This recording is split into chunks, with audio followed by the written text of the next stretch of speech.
안녕하세요 여러분, 예손병원 관절센터 조영재 원장입니다.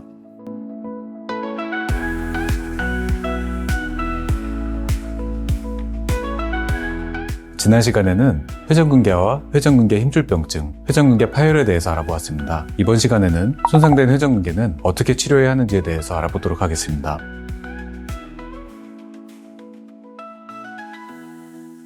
회전근개가 부분적으로 파열된 경우 남아있는 부분으로 인해 어느 정도의 기능이 유지될 수 있습니다. 따라서 통증이 심하지 않다면 약물 치료와 같은 보존적 치료법을 시도해 볼 수 있습니다. 이때는 파열을 악화시키는 동작을 파악해서 줄이는 것이 중요하고, 강직을 예방하기 위해서 지속적으로 스트레칭을 해야 합니다. 또 부분 파열이 진행해 완전 파열이 될 수 있어 주기적인 검진을 받아야겠습니다. 여기서 잠깐 회전근개의 손상을 유발할 수 있는 동작에 대해서 알아보겠습니다. 앞의 영상에서 회전근개는 팔을 반복적으로 들어올린 동작에 의해서 손상될 수 있다고 말씀드렸습니다. 예를 들어 테니스나 수영처럼 팔을 반복적으로 들어올리는 동작이 많은 운동이나 상하차 업무처럼 짐을 천장에 올리거나 내리는 일은 회전근개의 손상을 유도할 수 있습니다. 따라서 회전근개 손상 환자는 이런 운동을 줄이고 업무 방식을 조정하는 등의 노력이 꼭 필요합니다.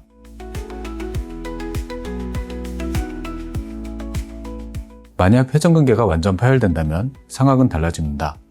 완전 파열이 발생하면 어깨의 기능, 즉 팔을 들어올리고 회전시키는 기능이 현저히 떨어질 수 있습니다. 또 뼈의 연결 부위인 힘줄이 떨어져 나간 근육은 점차 짧아지고 말라버리게 되는데요. 근육은 자체적으로 늘어나는 기능이 없기 때문입니다. 뇌로부터 팔을 들어올리려는 신호가 전달되면 회전근개는 수축해서 팔을 들어올리고 이후 팔이 내려오는 반대의 움직임에 의해서 다시 늘어나야 하는데, 이런 후속 동작에 의해 늘어나는 과정이 없는 것이죠.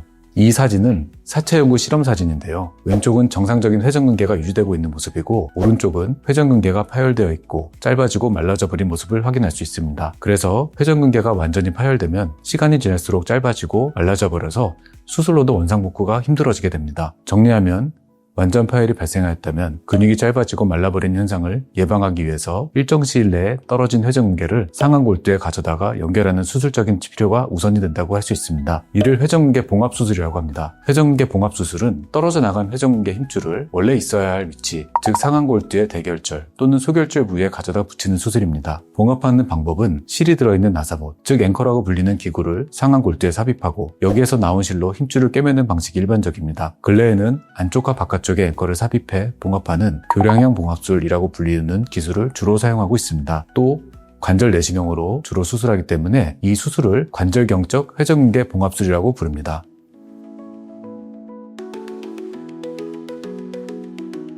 앞서 보신 방법으로 회전근개의 힘줄을 상완골두에 연결하면 형태와 성질이 다른 조직인 힘줄과 뼈를 부착한 것인데, 이게 과연 잘 붙을 수 있을까요? 또 회전근개 힘줄 부위는 당기는 기능뿐 아니라 압력과 마찰을 견디는 기능이 있어야 하는데, 이런 기능은 얼마나 회복될 수 있을까요? 결론부터 말씀드리면 회전근개 힘줄과 뼈는 수술적으로 부착 시 치유가 진행해서 붙게 되지만 6개월 이상의 시간이 흘러야만 웬만한 작업이 가능할 정도로 부착 강도가 회복이 되고, 치료가 잘 되었다고 해도 본연의 기능은 회복되지 않는다고 말씀드릴 수 있습니다. 회전근개 봉합수술 부위에는 염증기, 증식기, 재형성기 등의 조직학적 변화가 발생하면서 치유가 되게 됩니다. 수술 후 시기에 따른 기계적 강도는 실제 인체 대상으로는 실험이 불가능하기 때문에 동물 실험을 통해서 연구가 되어 있는데요. 이 연구들을 종합해서 단순화해 보면 역학적으로 수술 6주에 30%, 3개월 후 50%, 6개월 후 80% 정도가 회복된다고 생각해 볼 수 있습니다. 단 이것은 단순히 당겼을 때 파열되는 강도만을 생각한 것입니다. 많은 연구에서 치유 과정이 완료된 후에도 회전근개의 특징적인 섬유연골 조직은 회복되지 않는다는 보고가 많습니다. 사진에서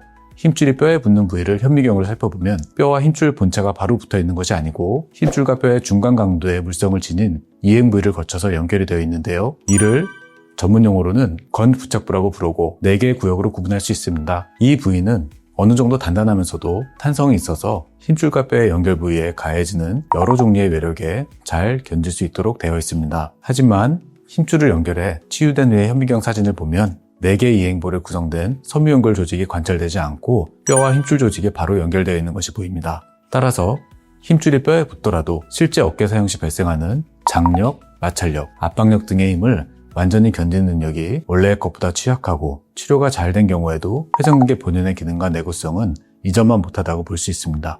좀 전에 수술 방법에 대한 설명 중 앵커라고 불리는 나사못을 사용한다고 했는데요. 앵커는 어느 정도의 힘을 견딜 수 있을까요? 인체 카다바를 대상으로 한 연구에 따르면 130 내지 180N 정도의 힘을 견딜 수 있다고 합니다. 이해가 쉽도록 킬로그램으로 환산하면 인체의 뼈에 앵커를 삽입하고 추를 연결해서 몇 킬로그램까지 견디는지 봤을 때 하나의 앵커가 대략 13 내지 18kg 정도의 중량을 견딜 수 있다고 생각하면 됩니다. 그러면 정상적인 회전근개는 어느 정도의 힘을 발휘할 수 있을까요? 이 질문은 생력학이라는 학문 분야에 속하는데요. 생각보다는 실험적으로 밝혀내기가 어렵습니다. 연구에 따르면 키가 167cm, 63kg인 하중인 사람의 극상근은 전방 거상 시 117N, 극하근은 외회전 시 700 내지 900N, 소원형근은 외회전 및 뇌전 시 100 내지 150N, 견갑하근은 내회전 시 1200 내지 1700N의 힘을 발휘한다고 합니다. 중력 가속도 10으로 대략 나눠보면 회전근개가 발휘하는 힘이 어느 정도인지 짐작하실 수 있습니다. 팔을 편하게 들어올리기 위해서는 생각보다 큰 힘이 필요하다는 것을 알 수 있겠죠. 결국 수술 직후 힘줄 봉합부의 치유가 진행되지 않고 앵커만으로 회전근개가 발휘하는 수축력을 견딜 경우 앵커가 버티지 못하고 뼈에서 빠져나온 일이 생길 수도 있습니다. 그래서 수술 후 일정 기간 동안 보조기를 차고 움직임을 제한하는 것이죠. 또 회전근개를 수축하지 않고 수동적으로 움직여도 팔의 움직임에 따라서 회전근개가 늘어나면서 봉합 부위에 잡아당기는 힘이 가해질 수 있는데요. 연구에 따르면 특히 팔을 안으로 모으는 내전, 뒤로 돌리는 내회전 동작에서 봉합 부위의 긴장력이 커진다고 합니다. 이것도 보조기를 차고 일정 기간 움직임을 제한하는 이유입니다. 여러분의 건강한 일상을 위해서 다음에도 더 유익한 정보로 찾아뵙겠습니다. 지금까지 예손병원 관절센터 정형외과 전문의 조영재 원장이었습니다.